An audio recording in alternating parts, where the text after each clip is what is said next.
Hello friends, आज हम बात करेंगे कि कैसे आप यूके से शेंगेन वीज़ा लगा सकते हैं।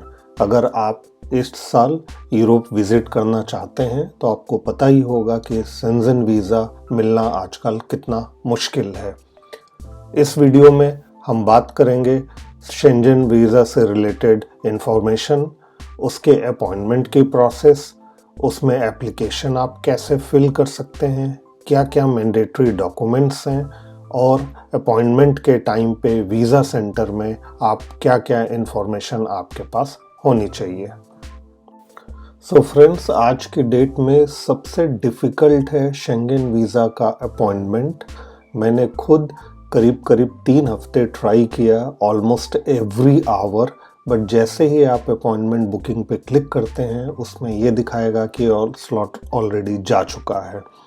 तो मैंने बेल्जियम, फ्रांस, डेनमार्क, नीदरलैंड, चेक रिपब्लिक और कुछ कंट्रीज़ के अपॉइंटमेंट कोशिश की बुक करने की। फाइनली 3 हफ्ते की मेहनत के बाद मुझे डेनमार्क का अपॉइंटमेंट मिला, तो मैंने वहीं के लिए वीज़ा सबसे पहले अप्लाई करने का डिसीजन लिया। हम वीएफएस ग्लोबल की वेबसाइट को ओपन करेंगे और यहाँ पे आप देखेंगे कि होम पेज के बगल में अप्लाई फॉर वीज़ा है, बुक एन अपॉइंटमेंट। तो यहाँ पे सबसे पहले हम ट्राई करेंगे वीज़ा अपॉइंटमेंट को बुक करने के लिए। तो इस पर क्लिक करेंगे, यहाँ पे बुक एन अपॉइंटमेंट है, बुक नाउ पे जाएंगे। यहाँ वीएफएस ग्लोबल में आपको यहाँ पे रजिस्टर करना पड़ेगा। अगर आपके पास अकाउंट नहीं है तो आई डोंट हैव अकाउंट पे क्लिक करेंगे, आपका नया अकाउंट बन जाएगा। मेरे पास ऑलरेडी अकाउंट है तो मैं उस पर लॉगिन करके आपको दिखाता हूँ। आईडी पासवर्ड एंटर करने के बाद आप साइन इन करेंगे। यहाँ होम पेज पे आप स्टार्ट न्यू बुकिंग पे क्लिक करेंगे। फिर यहाँ पे आप देखेंगे कि वीज़ा एप्लीकेशन सेंटर आपको चूज़ करना है। तो नॉर्मली शेंगेन वीज़ा के लिए 2 या 3 या मैक्सिमम 4 अपॉइंटमेंट सेंटर हैं क्रॉस यूके, आप यहाँ से देख सकते हैं। मेरे लिए लंदन कन्वीनियंट है तो मैं यहाँ क्लिक करूँगा। फिर अपॉइंटमेंट कैटेगरी आप करेंगे शेंगेन वीज़ा, सब कैटेगरी है आपका टूरिज़्म। यहाँ पे देखेंगे कि ये बोल रहा है we are sorry but no appointment slots are currently available. तो ये एक्सरसाइज आपको randomly every hour every day अपने कन्वीनियंस के हिसाब से आपको चेक करना पड़ेगा। तो जिस दिन भी अपॉइंटमेंट अवेलेबल होगा यहाँ पे आपको अपॉइंटमेंट डेट अवेलेबल होगी, यहाँ पे आप क्लिक करके आगे जा करके अपॉइंटमेंट बुक कर सकते हैं, जिसमें आपको अपनी डिटेल्स, आप अपॉइंटमेंट बुक करना, सर्विसेज मैं रिकमेंड करूँगा सर्विसेज में जैसे कुरियर, फोटोग्राफ, प्रिंट आउट। आप अगर यहाँ पे कोशिश करेंगे बुक करने की तो उसमें ज़्यादा टाइम लगेगा और अपॉइंटमेंट स्लॉट उतने देर में जा सकता है।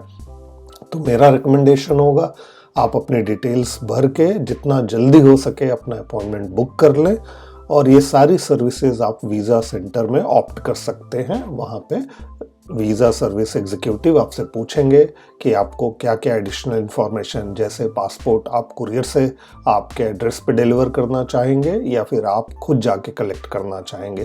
तो ये सारी सर्विसेज आप बाद में भी ऐड कर सकते हैं। अपॉइंटमेंट बुक करने के बाद आपका नेक्स्ट स्टेप होगा एप्लीकेशन को फिल करना। तो आप एक बार फिर से वीएफएस ग्लोबल के होम पेज पे जाएंगे और यहाँ अप्लाई फॉर वीज़ा पे क्लिक करेंगे। तो सेकेंड स्टेप पे आप बिगिन योर एप्लीकेशन पे जाएंगे।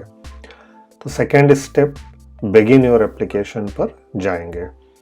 यहाँ पे आप देख सकते हैं for short term visa please fill the online application form on apply visa.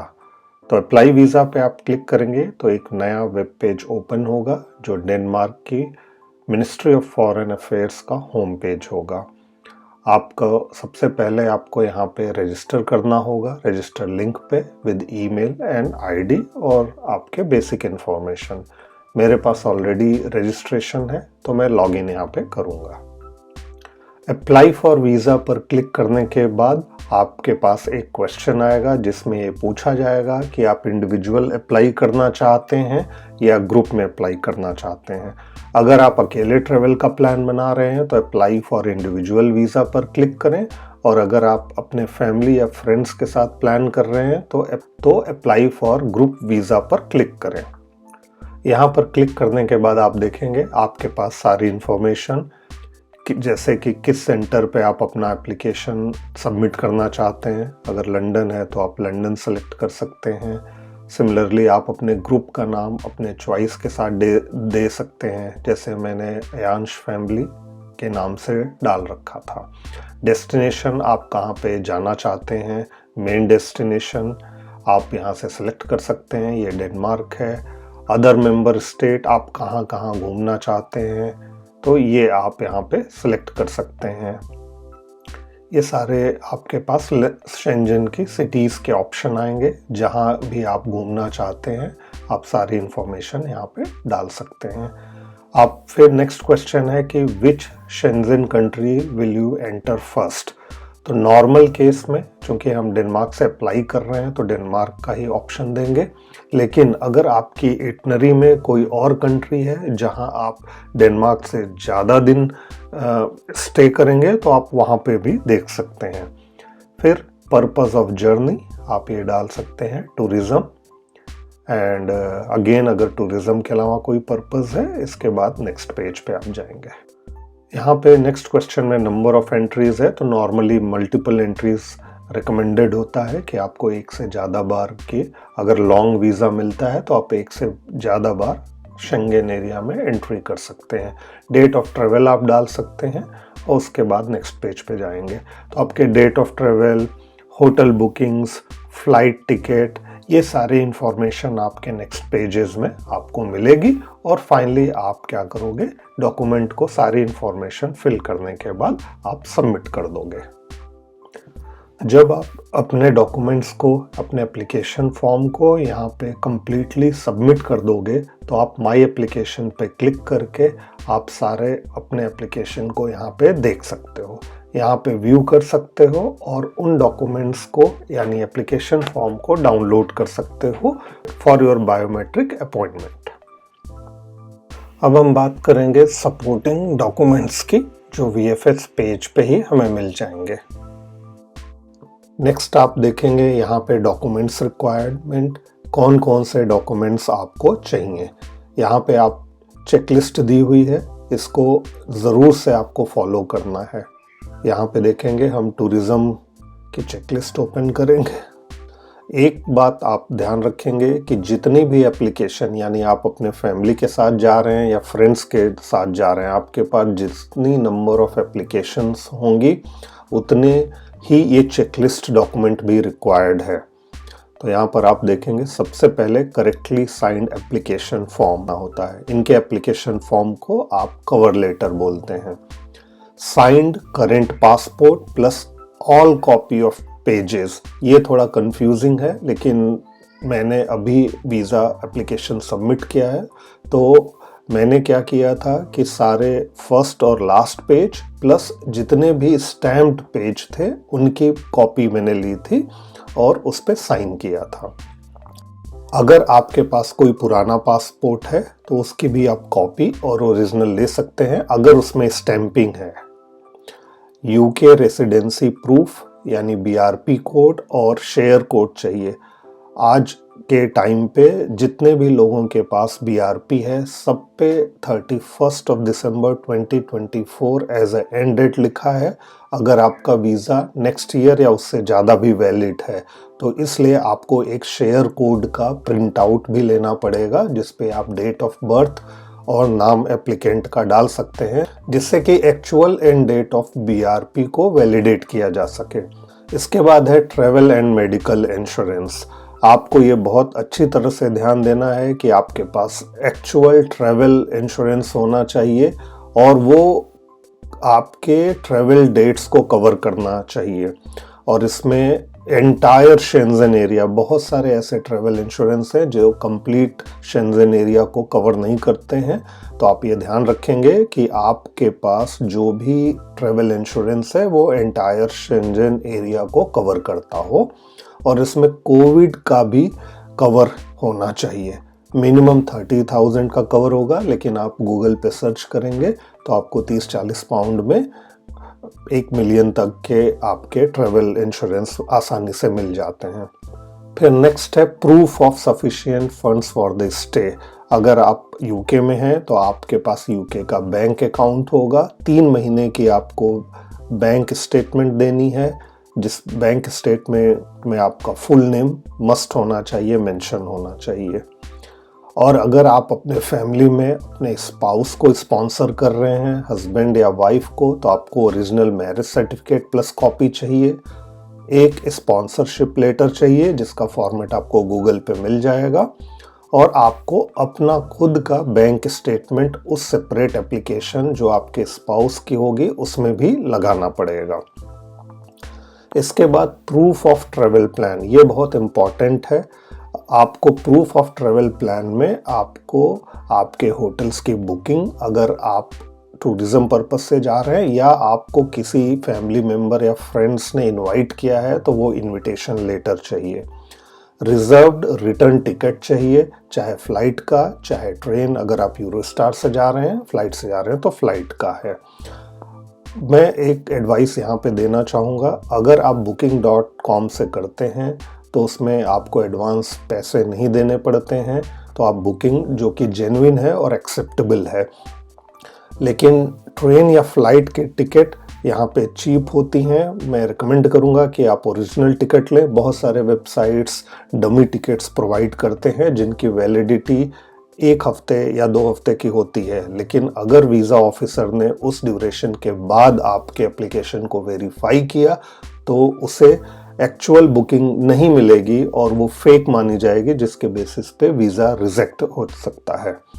आपको एक एक्सेल शीट में आपको सारी इटनरी प्लान करके बस, फ्लाइट, ट्रेन, कार और कितने प्लेसेस पे आप घूमने जा रहे हैं, ये सारा डिटेल डे बाय डे आपको लिख के देना चाहिए।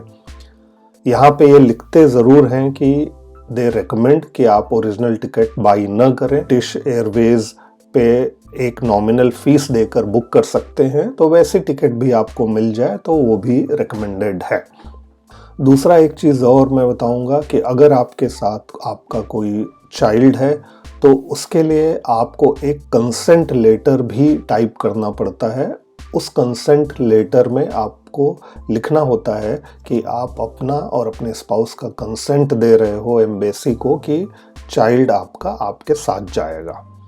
इसके बाद एविडेंस ऑफ ऑक्यूपेशन है। आपको अपने ऑर्गेनाइजेशन के लेटर हेड पे आपके एचआर से साइंड और 1 महीने के अंदर अंदर का ऑक्यूपेशन लेटर यानी एम्प्लॉयमेंट लेटर आपको प्रोवाइड करना पड़ेगा, और ये बहुत आसानी से आप अपने कंपनी से ले सकते हैं। इसके अलावा आपको लास्ट 3 मंथ की पे स्लिप भी प्रोवाइड करनी पड़ती है।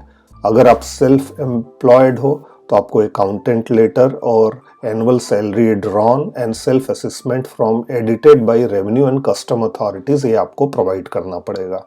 और अगर आप स्टूडेंट हो तो लेटर ऑफ एनरोलमेंट या कंफर्मेशन ऑफ स्टूडेंट स्टेटस आपको प्रोवाइड करना पड़ेगा। ये प्रॉपर चेकलिस्ट है। अगर आप इसमें सारे डॉक्यूमेंट्स ओरिजिनल प्लस एक ज़ेरॉक्स कॉपी ले करके जाते हैं तो आपके डॉक्यूमेंट कंप्लीट होंगे। आपको फ़ोटोग्राफ यहाँ पे नहीं मेंशन है क्योंकि डेनमार्क की एम्बेसी में फ़ोटोग्राफ वहाँ पे क्लिक होता है, आपको पहले से लेके नहीं जाना है। लेकिन अगर मान लीजिए आप कहीं और अप्लाई कर रहे हैं तो आपको एक शेंगेन का 2 पासपोर्ट फ़ोटो आपके पास होना चाहिए।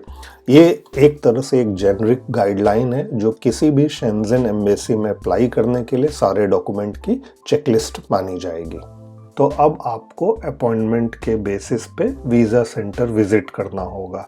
तो वीज़ा सेंटर पे नॉर्मली क्या होता है ये हम अभी देखेंगे। तो वीज़ा सेंटर पे अपॉइंटमेंट के डे और टाइम पे आप रिकमेंडेड है 15 मिनट्स पहले आप अपने अपॉइंटमेंट से पहुंच जाएं। नॉर्मली वो सेफ रहता है। आपको फिर सारे डॉक्यूमेंट्स आपको ओरिजिनल और कॉपीज़ वहाँ पर लेके जानी होंगी। अगर आपने वीज़ा की फ़ीस ऑलरेडी पे कर दी है ऑनलाइन तो आपको अपनी पेमेंट की रिसीट हर एप्लीकेशन फॉर्म के साथ लगानी पड़ेगी। मैंने सिर्फ एक प्रिंट आउट लिया था, लेकिन वहाँ जाकर मुझे दोबारा 3 एप्लीकेशन थी तो 3 डिफरेंट प्रिंट आउट लेने पड़े। वीज़ा सेंटर पे क्या होगा, आपको अपने फिंगरप्रिंट्स और फोटोग्राफ देने पड़ेंगे। फोटोग्राफ इस केस में वहाँ पे खींचे जाएंगे और बायोमेट्रिक के लिए फिंगरप्रिंट्स कैप्चर होंगे। और यहाँ पे देखिए नेक्स्ट स्टेप में लिखा है कि आपके सारे डिजिटल फोटोग्राफ वहाँ पे कलेक्ट किए जाएंगे और क्या क्या फ़ोटो की रिक्वायरमेंट है उनकी सारी इंफॉर्मेशन है। सिंस यहाँ पे बायोमेट्रिक आपके फिंगरप्रिंट्स के थ्रू होगा तो ये हाईली रिकमेंडेड है कि आपके फिंगर्स में, पाम में कोई कलर नहीं लगा होना चाहिए। और इसके बाद आप सारे डॉक्यूमेंट्स यहाँ पे सबमिट कर देंगे, सारे इंफॉर्मेशन प्रोवाइड कर देंगे। आपका पासपोर्ट यहाँ ओरिजिनल आपका डिपॉजिट हो जाएगा और आपका नॉर्मल ये बोलते हैं कि 15 दिन का वीज़ा प्रोसेसिंग टाइम है। तो आपके सिलेक्शन के हिसाब से आइदर आप वहाँ जाके कलेक्ट कर सकते हैं या आपका स्टैम्प्ड पासपोर्ट आपके घर पे कुरियर से डिलीवर हो जाएगा। तो ये सारी information Schengen visa appointment from appointment से आपका कंप्लीट प्रोसेस, बायोमेट्रिक, डॉक्यूमेंटेशन सब मैंने अपने एक्चुअल एक्सपीरियंस के बेसिस पे आपको ज़्यादा से ज़्यादा इंफॉर्मेशन प्रोवाइड करने की कोशिश की है। लेकिन अगर आपको इसमें कोई क्वेश्चन या कोई डाउट है तो आप कमेंट सेक्शन में पूछ सकते हैं और मैं पूरी कोशिश करूँगा आपको हेल्प करने की। Thank you very much for watching.